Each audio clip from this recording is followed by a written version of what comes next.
name is Stuart Hunkler, and welcome to the Realm of Possibility. And this is? My name is Phillip Symonds, and welcome to the Realm of Possibility. We have an emergency report today on some breaking news that we're going to fill you in. This is just absolutely huge news that we're going to be telling you about. So far I've talked to people around here and nobody seems to even know about it. You want to kind of touch on that a little? Yeah, unfortunately, the topic that we're going to be talking about, only Fox News has mentioned it, and CNN just today mentioned it briefly. But something as big as this, and at the scope of something like this, it should be on every news channel, every radio channel.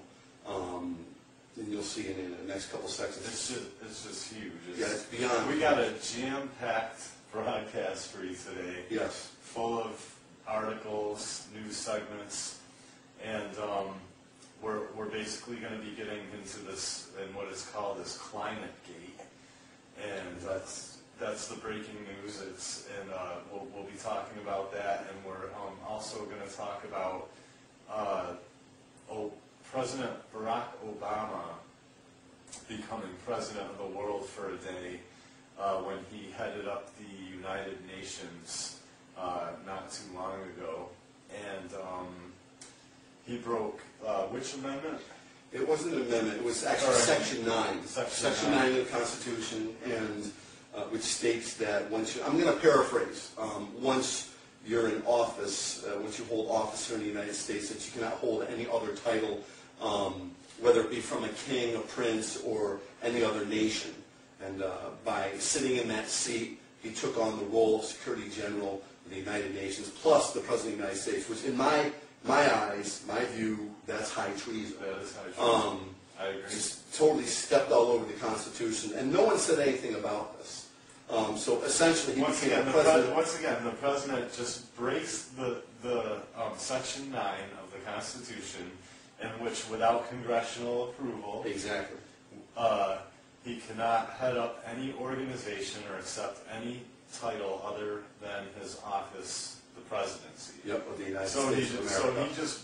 So here we have, and this goes on a lot. They basically do things that are, I would consider high treason. If not just all the illegal. time. All the time. Meanwhile, the police are beating people down for protesting.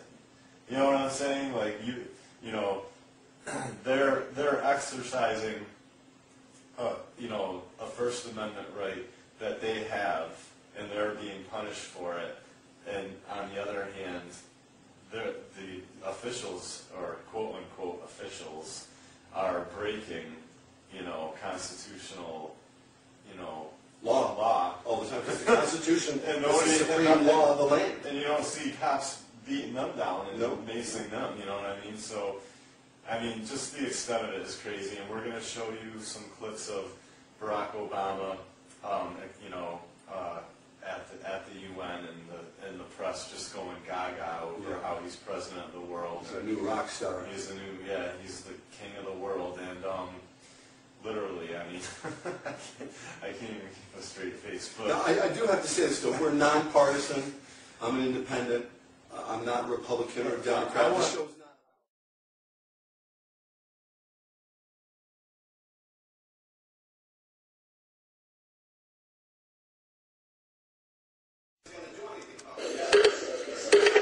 And for a couple of hours, you could say Mr. Obama was president of the world.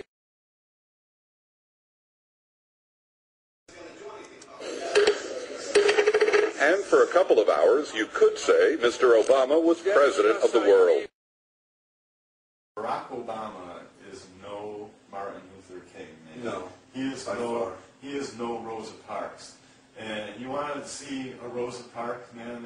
I'll show you on this show. I'll show you some clips of Cynthia McKinney, who ran for presidency, but because she got hardly any coverage, I don't talk to any black people that even know who Cynthia McKinney is. I'm going to show you footage of her standing up to who I consider like the main Sith Lord, Donald Rumsfeld. Of young women and children While all of this was going on, DynCorp kept the Pentagon contract to administer the smallpox and anthrax vaccines and is now working on a plague vaccine through the Joint Vaccine Acquisition Program. Mr. Secretary, is it policy of the U.S. government to reward companies that traffic in women and little girls? That's my first question.